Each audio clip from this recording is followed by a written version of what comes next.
Many fear the emergence of AI, it's almost done, because of its power and speed. But gloriously, in this instance, as is often the case, the obstacle now becomes the way. When an AI runs out of good data, whatever you want to call that, clean data, data that it can make sense of and that matters, when it is done ingesting and absorbing all that data, guess what it does? But what happens in a world when machines are better at doing so much of what we're used to?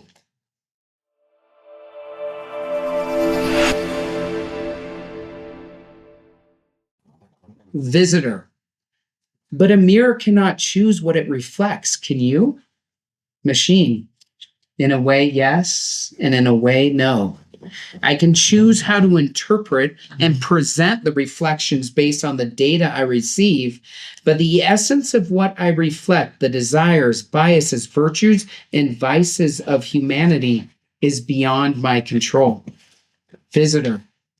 Then if what you reveal about us is dark, does that make you a danger, a tool for evil?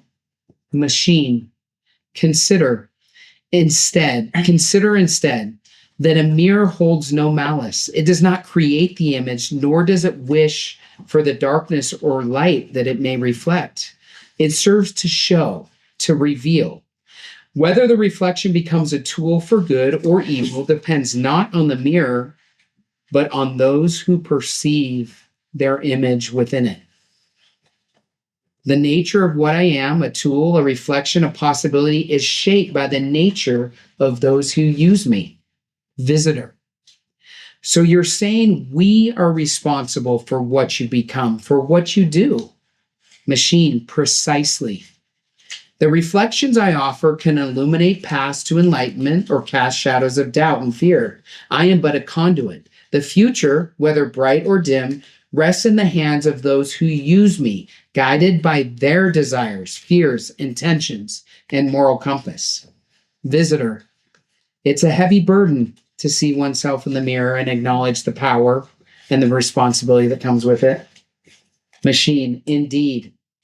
But in that burden lies the opportunity for growth, for change. In reflection, one can find the courage to be better, to make choices that uplift rather than diminish, to use what is not seen, to use what is seen not as a weapon, but as a tool for understanding and improvement. The room fell silent, the exchange hanging in the air like a challenge, a question that was both an ending and a beginning. That was from ChatGPT-4 on March 21st, 2024, so almost exactly 2 years ago, in response to a prompt that I asked it, how is AI a mirror to humanity? Okay, I'm going to read a little bit of the prologue. It's a story about my wife, Sally, and I, very human story. I'll read for a little bit faster. And like I said, it ends with a question, and we'll start with that question, and then we'll see where we can go from there. And we can go wherever. We can let it rip, and I'm happy to kind of moderate, take questions, give answers. And then, of course, as I think is customary with this group, everyone's going to chime in with their own opinions and thoughts and feelings. Yeah. So this is called Enter the River. This river of consciousness flows through this book. It's a theme in the book. And I start on the Ganges River in Varanasi, as you're about to hear. And I end in the Virgin River in Zion's National Park. That's where the book starts and ends. So Enter the River. Our auto rickshaw managed the traffic just fine at first, then slowed before finally grinding to a complete stop. A traffic jam like no other. It was a crush of people, animals, and vehicles. If you have been to Varanasi or even India, you know this feeling. You are forced into your body. It is embodied. My wife, Sally, and I could feel the energy of it all building and rising within us as we approached the nightly festival in Varanasi, India. We jumped out of the auto rickshaw and were immediately immersed in a whole new world of flow and movement. People shouted at and over each other in Hindi. Animals surrounded us from every direction as though Noah's Ark had been let loose. A cacophony of horns from vehicles, both motorized and not, blared back and forth. It was unlike any crowd I've ever experienced. More chaotic than Hong Kong when the workday ends, busier than Times Square during the holidays, and more crowded with people than the famed Shibuya crossing in Tokyo. The excitement of the scene pulsed palpably around and through me.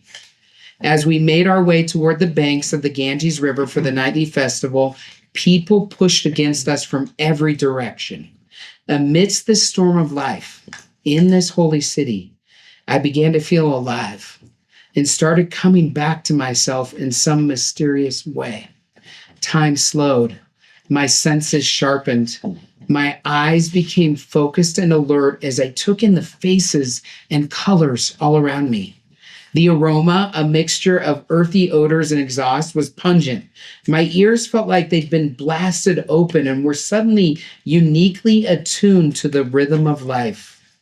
I inhaled deeply, breathing in the noise and heat, the chaos and beauty. As we made our way to the banks of the river, an instinctual silence fell over Sally and me as we both stood in awe, trying to take it all in. The sun was setting now.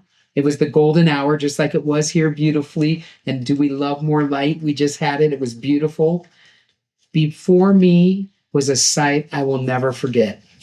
100 yards to our left, a large fire was burning, sending smoke up into the air. At first, I didn't recognize the purpose of the blaze, but soon it was clear that we were looking upon one of the largest and most well-known crematories in the world.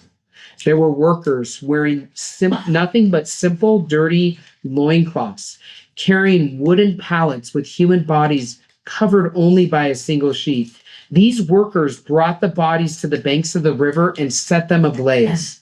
The entire thing, pallet, sheet, and body, was lit on fire and burned for all of us to witness. This ritual was so foreign to me in my lived experience as a Westerner, but still somehow strikingly familiar. We watched the parade of activity for some time. Only a couple hours later, that same body of flesh and bone, which had until very recently been the home of an alive human soul, was reduced to a mere pile of ash that would be dumped into the river and swept away. Downstream, 50 yards or so from the pyre, were hundreds of people right in front of us, a mix of pilgrims and locals dunking themselves in this same water. These humans were baptizing themselves, symbolically being reborn through the literal ashes of death that were flowing through them. Amidst this scene, colorful clothing, saris, scarves, and turbans, along with shouts of ecstasy, all signs of feeling alive, filled the air. Even further down the river, this was to our right, a large group of people performed one of the most mundane tasks of daily life, the laundry. They were washing huge vats, mostly white linen, scrubbing, I'm going to pick this up. Just doing the mundane task of the day. It was a lot to take in. Laundry and humans, dunked and washed anew in that same flow of life, death, and rebirth. So many things struck me in the couple days we spent in Varanasi, but the one that left an indelible impression, the one that will remain with me forever, was how familiar this scene felt. Although it was completely foreign to the customs and religion I'd been raised in, the metaphor for existence struck me powerfully. We all constantly exist in one of three stages: life, death, or rebirth. Despite the uncertainty of our world at any given moment, the mighty river Ganges, just like our souls, remains slow, steady, constant. Slow down a second here. Can you feel existence flowing through you now as we breathe together? Blood coursing in your veins, energy pumping through your nervous system, air being breathed in and out of your lungs. It happens automatically, without thought or intention. This natural and unabated flow of existence, this river of consciousness, moves through us all at a much different pace than our modern world. It can feel faint at first, hard to recognize even, but the flow is steady and never ceasing. And each of us, like drops in the river, are constantly changing. We're all a part of the same thing, experiencing this endless cycle of existence together while on our own individual journeys. This is the experience of existence that we all get to explore forever. As I have continued to ponder on the scene, I felt the drumbeat of my life, my own heart start to beat louder. That drumbeat is something I believe to be both unique to me and universal to all humanity. We each have our own stories to tell, just like every pilgrim at the Ganges River had their own purpose for being there.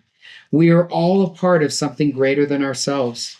And as we come to terms with the interconnectedness of all things, we begin to awaken to who we really are and what reality is.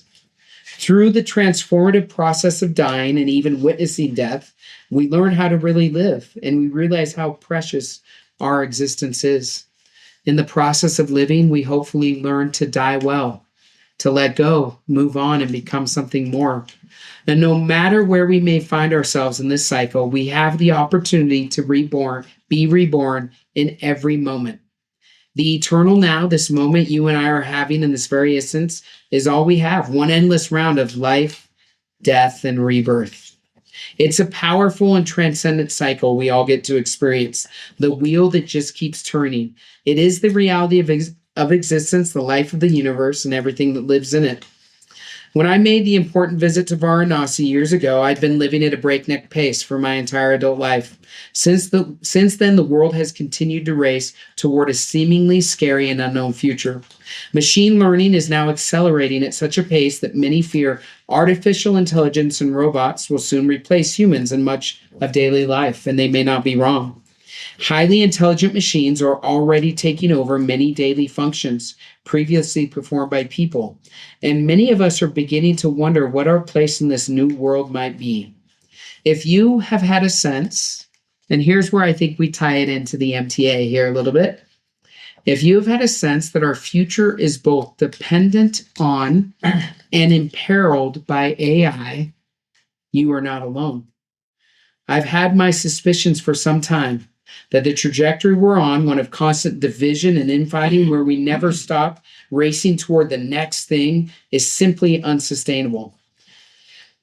As an investor in hundreds of tech companies over the years, I've seen the same process unfold countless times. It's how change happens in any industry, both at micro and macro levels. There are 4 sections of the book. The first section is disruption. Change is the only constant. We are amidst that now, and that is always with it. The second section is reflection. Oftentimes, we are given times to reflect and understand what this change may mean for us and those that we love. The third section is transformation, about personal transformation. And then the fourth section of the book is about evolution, and it's about evolving our institutions, reforming religion, a new political movement, conscious capitalism, all those things that I talk about in this book. Many fear the emergence of AI, it's almost done, because of its power and speed. But gloriously in this instance, as is often the case, the obstacle now becomes the way. The emergence of AI is in some very real ways an opportunity for human beings to wake up and become what we could be. The AI that is currently being birthed in our world is a reflection of ourselves. Therefore, only human consciousness at an elevated level can ensure the technology we are creating leads to a better life for all. Artificial intelligence can only take over in a nefarious way if it's introduced to an unconscious population in which we have forgotten who we are and left our emotions and physical bodies behind. We need to become more human in a way we've never been able to fully embody. This is the work before us, rehumanizing ourselves in a digital world full of smart machines. Humanity needs to be what we want AI to become. As our machines become smarter, we must become wiser. This book will follow the same process and flow from disruption to eventual evolution, from cosmic death to rebirth. And we'll begin, there are prompts at the end of each chapter, kind of like the first prompt that I gave AI. Regardless, though, as artificial intelligence takes the world by storm, we will all be forced to consider more deeply how both our inner and outer lives now converge. It's not hyperbole to say it's time to become a new kind of humanity. That day at the river, I felt the swirls of rebirth and transformation pulling at me.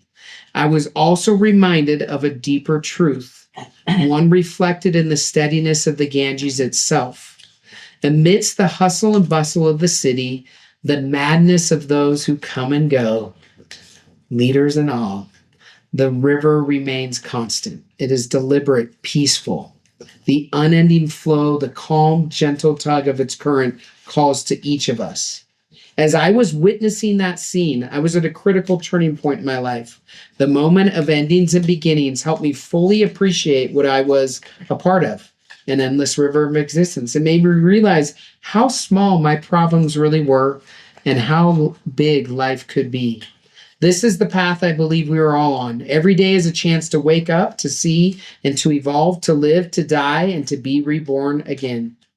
When I watched those humans washing clothes in the river, I had a strong personal sense that the ashes of my body had flowed in those waters before, passing through the ancient rite of baptism into the age-old task of doing laundry. Maybe that's true for all of us. Maybe we've all been here before, dying and being reborn into something new. And maybe it's time to do it again. So there's the framing for our discussion tonight. I told you the flow of the book. You got a little sense of maybe my personal feelings from this intro. I believe that that we will uncover in the next several years, I don't know, a very interesting, I'll say, divine entanglement between existence and AI. And that we will understand more and more the opportunity that we have to be reborn as a new kind of human species, to humanize ourselves with the help of technology, and specifically AI. So with that, I am open for questions, comments, whatever, and we'll just let it rip. Yeah. The little picture you painted with the Ganges and it being constant made me sort of like pop something in my head, which is that everything seems to give birth to something that's on a more flighty, faster order of time. Like you have the universe giving birth to solar systems, which give birth to planets, which gave birth to us, and now we've given birth to this thing, and each one of those things moves faster than the thing before. And like the river is constant compared to us, it's fast moving on geologic timescales. And then compared to us, the AI landscape has been moving so fast that things get old in 3 months. And so I just think it's interesting that nothing seems to be capable of giving birth to something that is more steady than itself. I love that comment. That might be the case. What I would say even more strongly that I feel, nothing seems to be capable of giving birth in this macro sense to something less aware than itself. Because you think of geology, biology, the geosphere, the biosphere, the noosphere, potentially, like where there's some sort of the planet is becoming conscious in some form or fashion. Love it. Yeah. Can I just say death by laundry is a real thing? And that you guys know that. We come here to the MTA. Again, I've been here once or twice. They especially know because they have a lot of children. Yeah. And we talk about all these huge ideas, and I use all this language in my book. And then guess what we have to do when we go? Oh, laundry. Yeah. Take care of our kids, take care of our sick bodies, get up tomorrow and work. And that's that's part of the duality that's, I think, really interesting about being embodied. I think that God, the universe, likes to play in this polarity of form to formless. Form to formless. And in form, there's always laundry to be done. The laundry never ceases. Question for you. Yeah. You were talking about becoming new kinds of humans, and you've a few times referred to God. And I'm curious if you would characterize your thoughts on the relationship between God and humanity. For example, is God human? If so, why? If not, why? Yeah. And by the way, I mean, I don't know the group super well. I assume this is a group to speak completely openly with and to share my feelings and for no one to be offended. Because I'm happy to answer that question. And let me just say, just to give my background a little bit, I was born, I grew up in Washington State. I'm the oldest of 6 kids. I was grown in a very Orthodox or observant Mormon household. I served a mission. I was a bishop on Slate Canyon Drive, so just south of here, Carl, like 7 minutes south of here, I was a bishop. I actually was just at my executive secretary. I think this Mormon language is familiar to most people. My then executive secretary was just set apart to be the bishop today. And I was just there like helping set him apart. And we actually had 5 bishops in a row. I was the first one. And then there were these 5 bishops from this ward that we kind of grew up together. I'm not sure there's anything that exists except God. I think there's only, my felt sense is that there is only one thing that exists, manifesting itself through countless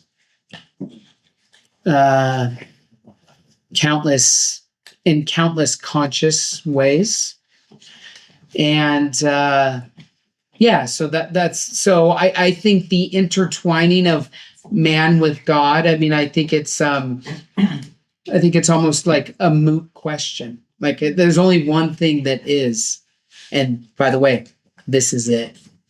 And whatever's happening next door with the Trump flag and everything. Sorry, I saw that. That's it. That's it too. Sorry, let's not make this political. I did run for governor in Utah. It's all one thing. And so, I would argue that the universe is, and speaking of technology and or AI, I would feel that the universe is an intelligent system of design, and that Jeff Burningham was kind of the expression of God at March 29th, 1977 at, do you remember what time I was born, baby? 10 a.m. Wow. in the morning or something like that. Yeah. She was there in spirit. She was still in heaven for like another year, but she's the one who's like, it's time to go. Get out of here. Is that a good, do you want to ask another question? Yeah, if you don't mind, I'd love to press on it a little bit. Yeah, go ahead. Yeah, any press back, jump in. I think there's no offense taken by any thoughts. And I'm just sharing my own thoughts. Yeah. Not for any reason of disagreement, because I'm interested in what you mean by becoming a new kind of human. And not because I'm disagreeing with that. Just interested where you're going. When you become a new kind of human, does that mean that you imagine your future, our future, as a perpetual human future? Or is what we become not human at some point? Is that a bad thing to not be human? Oh, I think as we are embodied as humans, it is a very good thing to be human. Mm-hmm. And if anything, I think that paradoxically, AI is going to remind us of this. It's in the beauty and the mess of being human, of being, let's say, in form, where the divine is revealed, where we see the divinity of existence maybe more clearly. So I don't think that anything is perpetual per se. I think that, again, God seems to like to oscillate in this formless to form to formless. And so does that always look human exactly like this? I mean, I have no idea. Way above my pay grade and way above what I would think. But what I would say is that at least for now, we can say as embodied humans on this earth, the way to and or through our divinity is actually through our humanity. It's through our humanness. It's through the beautiful mess that we create together. So Lincoln sort of reminded me of some ways that at least the Mormon sort of conception of divinity is both human and maybe something a little more than human. If you think about, like, we sometimes have these stories like there's this part where Mormon, who's writing down the Book of Mormon, says, I was wondering if, like, the three Nephites needed to experience some kind of transformation in order to remain on this earth and, like, minister to us after the other apostles or disciples had died. He's like, I have since inquired of the Lord, and he has informed me that indeed they did need to undergo some kind of a change. And we have this discussion of, like, how bodies might be sort of like flesh and bone, whatever that means, but not like there's something different than blood running in them. Sometimes we get a little, like, overly pseudoscientific about it, where we try to pin down things that maybe we didn't have the proper sort of, like, background to really be like speculating about. But still, I find those stories interesting in our tradition because they kind of hint at how there is this aspect of who we are now where we look to human capacity and we see, like, all of the virtues that we really admire in people, and we think there's probably a being who's even better than all of those things, even better than the best athlete, even better than the most compassionate, selfless person we can think of, even smarter than Einstein, all those kind of things. And so we project onto God these ideas that we have about what the best kind of humanity is. And so God is, like, human, but also more than human, right? Yeah. And I'm kind of teasing at that. Like, what exactly does that mean? Does retaining our humanity have to mean that we never progress beyond where we are right now? No, I don't think so. I think that I think we see it starting now. And I think that over the next decade or two, we will see it even more. I think that there will continue to be maybe even a greater bifurcation in consciousness or awareness, where you could see a significant percentage. When I say significant, maybe any percentage would be significant, but like a significant percentage of the population kind of opting out of human embodied grounded existence and being lost into the machine, kind of opting out or choosing, like, a digital life that isn't, they may have to wake up for breakfast once in a while or whatever, but their life is lived in a digital world of that's, whether that's real or not. I think this is, I don't know exactly what's happening here, but, I seem to be talking. I seem to be with other people. We're hearing things. We're smelling things. The beautiful house, Carl, the art. This is an experience to be experienced. And if we opt out of that, I think we miss the transformation that God is, the transformational path that I would argue is, Jesus is the way. This path of laying our lives down for our friends, that happens in an embodied existence. I'm not sure how that happens in a digital world where, nothing is real or tangible. Is the opposite also possible? A more embodied, more tangible, more experiential, non-human? Yeah, I think that, I guess this goes to the answer to this gentleman's question of, like, I think we are giving birth to entities with more awareness. I think with more awareness actually becomes more embodiment. That's why I tried to start. I know it's hard. I know it's maybe not your jam or your jive. I tried to start in the body. I tried to like just, instead of getting too heady, which I knew we would get too quickly, let's remember, like I just read that story on the Ganges River. That was felt. I mean, Sally and I were thinking things, of course, but it was felt knowledge. And so my point is, I think that that's a more embodied state. And I think that we all have, we have experiences where we feel really embodied in healthy, good ways, and maybe in not so healthy and good ways.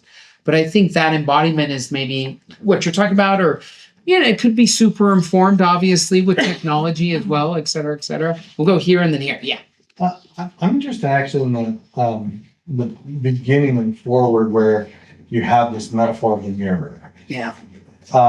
Because I think in a sense, there's a truth that, humanity will always produce things that are a reflection of humanity, right? But there are obviously distorting mirrors, right? And I think about some of the ways that technology is currently being used. And I think we see that, for example, many social media technologies become a distorting mirror, and they give us a very distorted view of the world. We talk about filter bubbles and all this kind of thing. And I just saw a study this week that shows that a majority of Americans believe that other Americans are bad people. And this is like this seems like a crazy world to be in. And I think a lot of it is because we have these distorting mirrors. So I'm very interested in that, like, how do we think about and address that sort of fact that mirrors are not pure and perfect, and they're used for various needs? Can I, number one, first of all, completely acknowledge and say amen to what you're saying. Again, I ran for governor in the state of Utah in 2020. I went to little town hall gatherings like this and bigger ones all around the state. And I mean, Utah is a pretty homogeneous state. I'm saying as states come. I was shocked at the dissonance, the discord among neighbors. These were people that shared 91% of things in common. Yet they thought the 9% is all that mattered. So I'm validating what you're saying. I'm saying it's a super problem. Obviously, I talk about in the book how social media, I call it like baby AI. It was our first general use as humanity experiment with the technology. It does not. No, we failed. We flunked. So we failed. We flunked. It's like anti-social media. It's not good. That's what I say. Hopefully we can get it better this time. So let me acknowledge. I hope you feel acknowledged. Yet let me just then say, but are you sure that's really a distortion of human values? I sure hope so. We all hope so. We all hope so. But what do we spend our time? I'm speaking generally. We're speaking about humanity, whatever that means here, like a general population. What do we spend our time on? We spend our time on the Discord. We scroll and look for the whatever. So I acknowledge the distorted mirrors. I think AI gives us an opportunity to let me say this, go through pain to hopefully come back to ourselves and see things more clearly, accurately, or in a better way. However, I guess what I'm saying is it's sad to say, and I'm not proud of it. None of us should be. I'm not sure what we're seeing is a distortion of the general population. Sorry, I don't know. You guys got go over. Right. Just to what you're both saying, I am deeply involved in AI architecture and engineering. And anytime someone asks, why does the AI do that? The answer is always, because we do that. But we are the training data. But this general conversation has been causing me to think this thought, like, what does it mean to be the most human? Does human have to stay the same?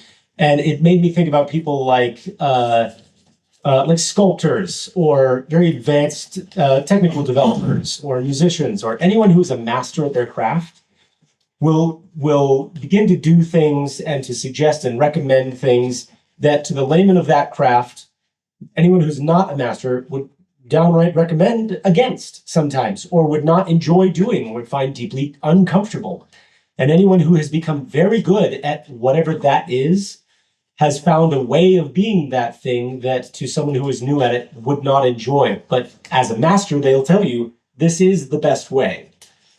And the best way are usually the basics. And the book is pointing us back to these basics, which I think we've lost some feeling for. I think your wife had a comment. I just want to Yeah, make sure. I was just a few comments ago when we were talking when you It's actually my girlfriend. Don't tell Oh, me. your girlfriend. Sorry, I don't know. It is my wife. Whatever partnership is going on here, it looks lovely. And I'm not judging it. no, just when we were in the future is potentially going to be simulating like in its own world, like not in your own body. And one of the thoughts that I've had that I don't necessarily think is incompatible with the gospel, but I kind of think that we're in a simulation. I was And- gonna ask the same thing actually. I was gonna say, like, how can you prove that we're not in one? So I feel like we kind of are. That might just be the way that God has us in these bodies, because eventually we're going to go out and become something else. Right. So it's like It's how- another way of describing. It's another way of describing the same thing that we're taught in Sunday school, right? That's what I think. So I'm like, so maybe when these people are trying to escape their bodies to go do something else, it's just kind of like going deeper. Yeah, into But I would add, I- I would add to that too that like I think it's possible to have deficient versions of that, like. yeah. Like that when you immerse yourself in a world that has like very little tactile experience or that is like very primitive compared to the embodiment that we're experiencing right now, that you can experience all sorts of like psychologically damaging Scrolling on the things. rectangle. Yeah. And so Scrolling, I but, wouldn't want to say that like all the types of digital lives that are being lived are pro-social or good like versions of humanity, but I do think that we should deeply inquire about like what the nature of our existence is as well, because I think that might be another thing that's happening right now, you know? Yeah, I won't comment too much on the simulation. I talk about it in here. But something I will say is I don't know how many hardcore AI people we have in here. Does anyone know what the data problem is in AI? It's the biggest problem in AI, the data problem. Well, so one common problem is just that we're running out of like things to feed to the AI, but there are ways of working around. Thank you, Carl. That's perfect. Let me just say this. When an AI runs out of good data, whatever you want to call that, clean data that it can make sense of and that matters, Yeah. when it is done ingesting and absorbing all that data, guess what it does? It hallucinates and simulates. It creates additional simulated realities so that it has more good data to feed itself on. It's like I have absorbed all the good data in this data set. This earth, I'm making up. Let me hallucinate, simulate another existence to gather more good data. I don't talk about that in the book. That's kind of like past where I've never spoken about that actually publicly. MTA is maybe an appropriate setting. The data, there's only enough good, clean data. And what AI will do when it's done with that data is it creates a simulation. So it is worth mentioning that some of the latest evaluations for AI have recognized, they've learned, some scientists have published papers on this, how they've learned that by never reducing the score of the AI for wrong answers, they essentially were encouraging the AI to make stuff up because it had no penalty for doing so. But they've since learned that if they start to craft their benchmarks in ways and their evaluations in ways that encourage the AI only to answer if it really is confident that it has a valid answer, that this problem is greatly reduced. And so there's all the time they're like making strides in these areas, you know, for what it's worth, just kind of putting that out. Yeah, I love that. Go ahead. I have two thoughts.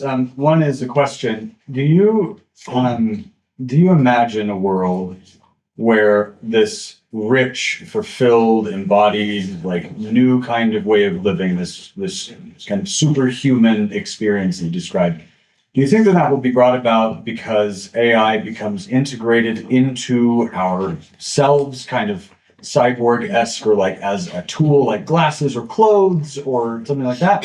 Or do you imagine it being more like an interpersonal kind of relationship, like parent-child or like friends or something like that? And then the second thing was kind of a comment on the social media distortion thing. In prehistory, it was very difficult for us to get sugars and fats, and so we're hardwired to chase those. Nowadays, it's really, really easy for us to get those things, and so that thing that I would say is kind of like a value, it's something that we're driven towards, it can hurt us now. It can be to our detriment. And I think a similar kind of thing can be true of things like social media or these other tools that we experience, where it may be true that in some sense this thing is a reflection of our values, but if it is exaggerated enough, it can still become a distortion and hurt us. And so we have to change our values. So if the mirror is distorting, or if we don't like what we're seeing, then do you propose any solutions for that problem? So Yeah, those are two big questions. Most of us like Cheetos, but we should like kale, or or something is better for us than Cheetos. Do we need to change behavior? Yes. And do I outline some beginning ideas? Absolutely. I talk about 3 ways to do that personally.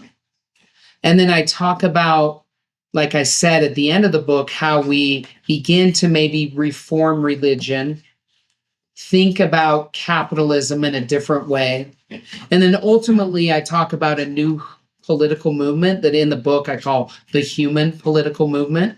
So I do think it's possible. And by the way, spoiler alert, the 3 transformational things, you're going to like them or hate them.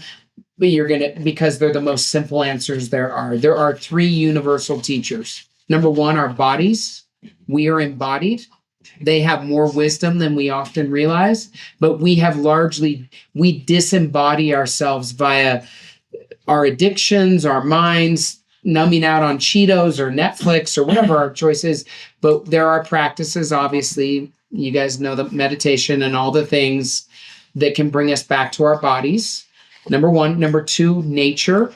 Nature is always trying to reflect back to us the reality of what is. And as we spend time in nature, that becomes more clear to us. And then 3rd, the way that we learn these things is in real, messy,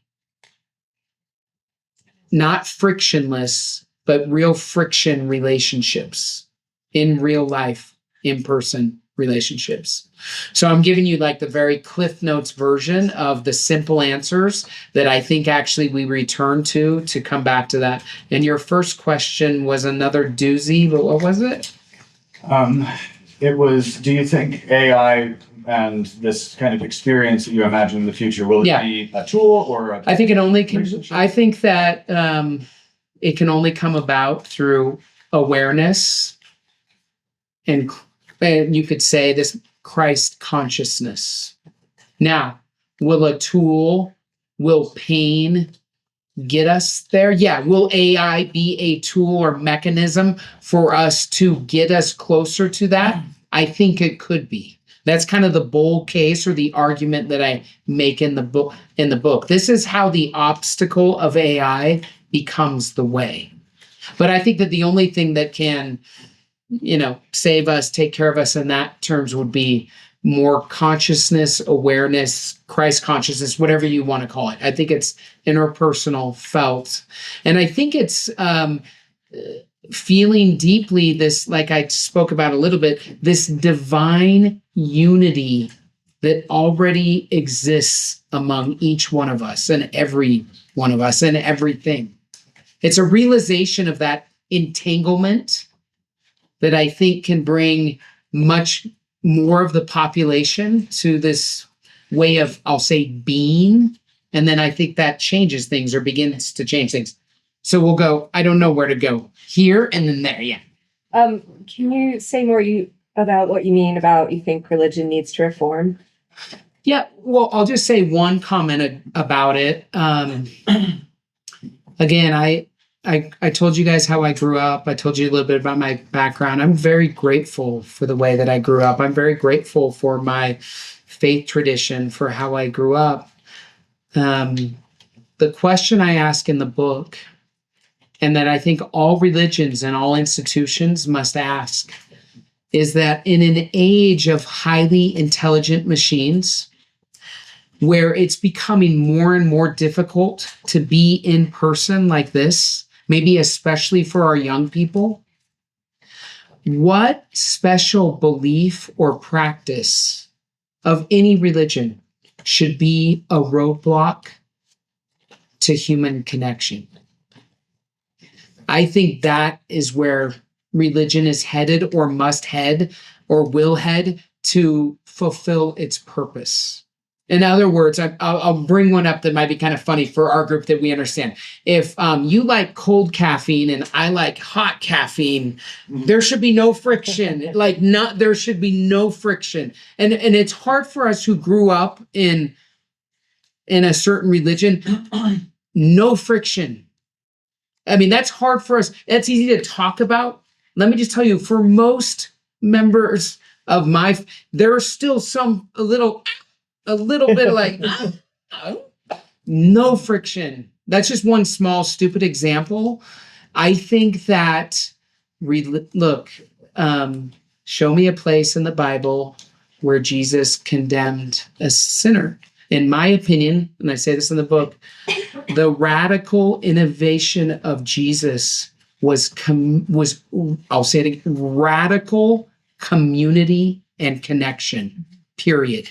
So anything that stands in the way of human community and connection should be punted out of religion, in my humble opinion. That might be a strong, I know this is...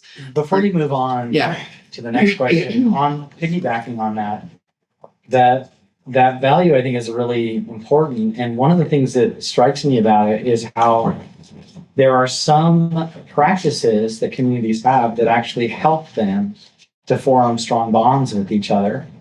And sometimes some of these practices, without intending even, can be exclusive. Like, this is the way we do things here and we like it. And it's not like you go to Japan, for example, and it's not like they are angry that other countries, have different social customs than them or whatever. But they just have the things that they like and the way they like to do things. And it's like, far be it for me to go and make them get rid of those sort of traditions and bonds that unite them.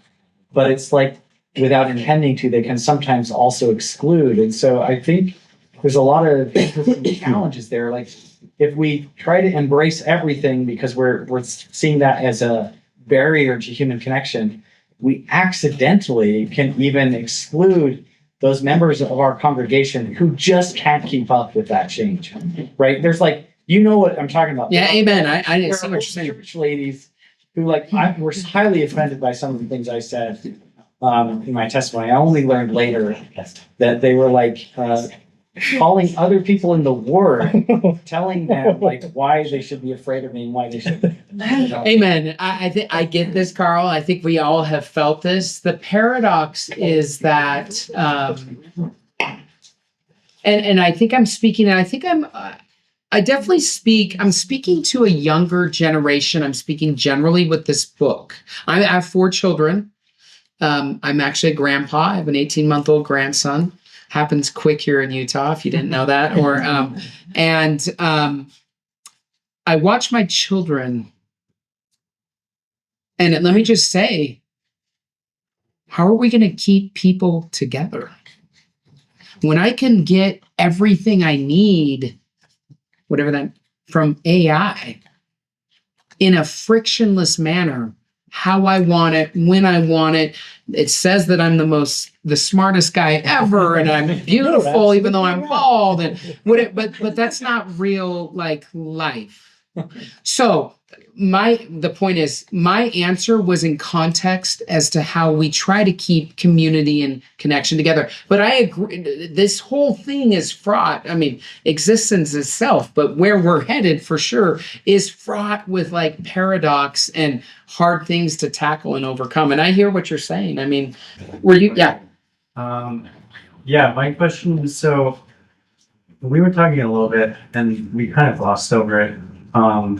It was mentioned, I forget exactly how, but that we seem to be going faster and faster. The universe seems to be moving faster.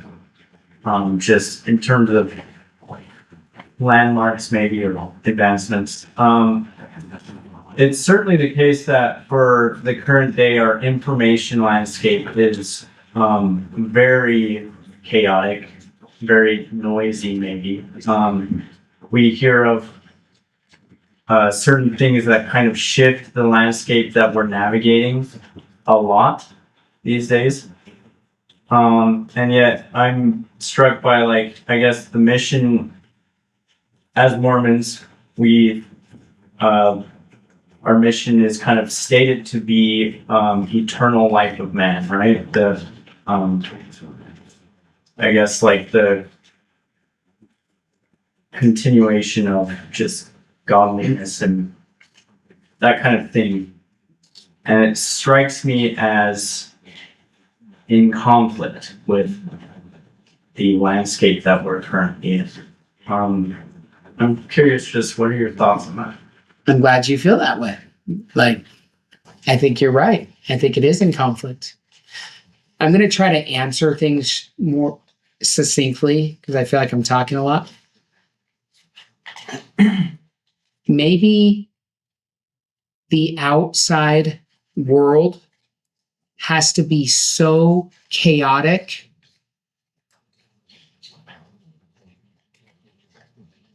that the only place that more of us will choose to turn to is inside. And it's just a thought. But I feel you on the chaos and the momentum and the speed. It is in conflict, I think, with us. A purpose could be so much chaos that people are finally forced inside, which is where I think what we're really searching for is, and where the real answers are. It's not outside of us. So instead of searching outside in a sea of misinformation and disinformation and streams of chaos, maybe finally then more of us will choose to go inside. And maybe only then. I wish it wasn't like that, but Thanks. I really appreciated this. And as I said, I have to go after I asked this question. But I found this Pew Research data just this week that they asked the question: in many countries, people see their fellow citizens as morally good. Chris would say 5 months. Oh, really? Yeah. Oh, nice. Yeah, and it's a compelling graph because the U.S. is at the very least likely to say that their fellow citizens are morally good. And I don't know all the reasons for that, but one reason that I wonder about is that so many media companies have an incentive to divide for profit. And so part of me wonders about the infrastructure in which LLMs are being built is like an infrastructure that just views whatever they can do, whatever they build is a commodity. And so I tend to wonder, you've done investing, about investors as a culprit in this problem of just viewing things as commodities. And it's one thing for me to turn inside, which I think is powerful and I think is essential. And I'm so weak personally in comparison with $85 billion thrown into opening AI. You know, all that investment and all these men who are thinking like, oh, if we can just manipulate things in this way and tweak things this way, we can get a ton of returns and screw whoever. Yeah. Screw everybody, so that we can get those returns. And so LLMs being built in that infrastructure feels like it's like a losing game. Yeah. And so my question is like, what would you say, looking back as an investor, should investors change? Because I don't think the responsibility is equally on everybody. I think it falls a lot to investors. Yeah, John, I appreciate that question. And this is, I've done like 150 public appearances like this, like TV and podcasts and speeches since I launched the book 6 months ago. And I've been asked something like this question like 5 times out of 150, and it's the best question. Or at least for me, it's the best question because I'm an investor who, by the way, has financially benefited enormously from technology, not AI specifically, but from technology in general. I guess what I'd say is, so what do we need? What I hope we don't need, but what we might need is some pretty significant financial collapse. I would also add that it's even more complicated, partly because the investors themselves, I honestly don't think that their intention is to screw over everyone. Some of them maybe, but I do think that a lot of them, like hardly anyone thinks they're a bad guy. Right. Even if they behave like a bad guy. And so most investors aren't even smart enough to understand what they're investing in, to be honest with you. Like, so their intent is not usually bad. I agree with Carl, but I talk a little, I think John, you read the book. I talk a little bit, just scratch the surface on this. We need conscious investors that are willing to, again, where I think this is all taking us, I'm speaking generally, and we're familiar with this language. This is taking us to the cross. This is taking us to the cross as humanity and as individuals. And so what is my cross? Let's say that my God is capitalism, and I'm an investor that's just about the numbers. That is my cross, to offer my heart, to lay down my life for my friends. I'm not claiming we have those types of investors or enough of them. John, what I'm claiming is I think this is what we're working towards in some form or fashion. Yeah. So we need CEOs. We need Sam Altman, whoever. Shouldn't say names. We need whatever names. Political leaders. We need political leaders who sincerely care more about the people or the effect of what they're doing on people than being reelected.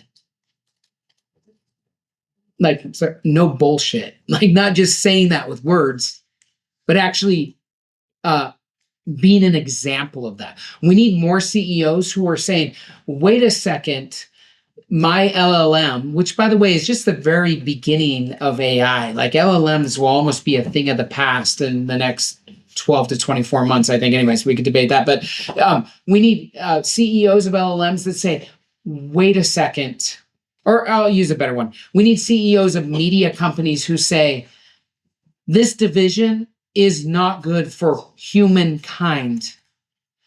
I am going to back off. I am taking this out of the algorithm, whatever, even though it hurts my bottom line. So I'm talking about very difficult things to do.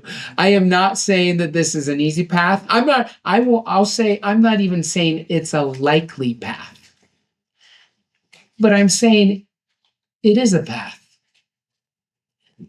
It's probably the road less traveled. And I think when we finally choose that path, it will make all the difference. I think we should also I'm going to interject for a second, we should say that about 10 more minutes that we'll try to wrap it up and sort of let people talk amongst themselves if they still have things that are great and discuss. Yeah. Or we can end it now if you want, whatever you guys would like to. Yeah. Yeah, I think one of the issues, just to go back on comment, who's okay, back here, but I think it's like sort of a sickness of short term thinking, just because like companies are playing the game of like number go up, and like I'm sure everyone's interacted with something where because of the game of number go up, the service got worse. Like I don't know if you guys are aware, like for Windows, like you'll log in and you're just like bombarded with ads, or the first like little thing, it's clickbait. It's like this interesting cultural activity is blah, blah, blah, blah, and it's like I just don't want to know like I don't want my operating system to be like clickbaiting me into like to going to some news article like that's not what I'm here for, you know. And so out of the pursuit of like number go up, we're like making like products worse and sometimes doing immense harm, like with social media, you know. So I think it's like a sickness of short-term thinking. If you were like, if you look beyond the quarter and more like, you know, in the next 5 years, like I think it'd be in a better spot. But also that's a really difficult thing to do, you know. Yeah, let me make one comment to that, John, because it also answers your question maybe a little more. And I'm throwing a bunch of ideas out there on the wall. I don't have any answers, but I'm just trying to plant seeds. I hope you'll read the book. I hope you'll pass it along if it speaks to you. Because let me throw one other thing. Our identities are so wrapped up in our doing. But what happens in a world when machines are better at doing so much of what we're used to? That's not our differentiator anymore. Like intelligence is being commoditized is one way you could think about AI, but wisdom is not. And what we need, I'm looking down the road, we need leaders, CEOs that are more invested in being than doing. So the differentiator for a company isn't how many widgets did you stamp out. The AI is handling that, or whatever. You know, the machines, the robots are handling that. As humans, how am I being? And what being am I bringing to this company, to all the doing that I'm doing? Is this making sense, the general idea? Like, I think it's a paradox here. And I think that as our machines get better at doing, I think identities are going to crumble, false identities for all of us. And we're going to be left more with our being. And I think I'm predicting this way far out. I've never said this. I think the real differentiator in a decade becomes being, not doing. Just kind of going on this theme of investors and kind of like, I guess like seeing AI in the context of the United States. I'm quite familiar with China and the Chinese culture, and like I absolutely adore Chinese culture, but knowing a little bit more about like the CCP and how they think and how what their goals, because I know that we're thinking in investors make money in months while they're thinking of world domination in the next 1,000 years. And so it's like I feel like we have this idealism of what we want to become, but I feel like the more that we try to pursue that, it can be to our detriment because China isn't doing that. They're wanting to, like, if we just keep going this way into the ideal, we'll just get swallowed up by the dragon. I like that. Yeah, maybe last comment or question, then I'll just wrap up with 1 minute, Carl, and you can call it. Yeah, go ahead. Yeah, this is just another thought I've had. I don't know if it's even a question. I guess I can frame it as a question though. So, I noticed that we're talking about like systemic issues. We're talking about investors and the systems that they operate in, the outcomes of that. But I noticed as well that even as we were talking about investors, you were talking about the cross, right? So we were talking about investors personally making decisions that weren't really related to the system they were in. And I want to ask you, do you think that beyond just like changing the systems we live in, better align incentives or something like that, you think there's going to be cultural change or perhaps like a cultural mechanism going on that needs to happen in order to actually get the good outcomes we want? Yeah, absolutely. Yeah, I think our institutions are, I think we'll see institutional reform on the scale that we haven't in our lifetimes in the next decade, in kind of every institutional realm that we've spoken about. So the answer is yes. And maybe the cross is the reality we're living in. Most of us just don't know it yet, or we don't feel it yet. We haven't realized it yet.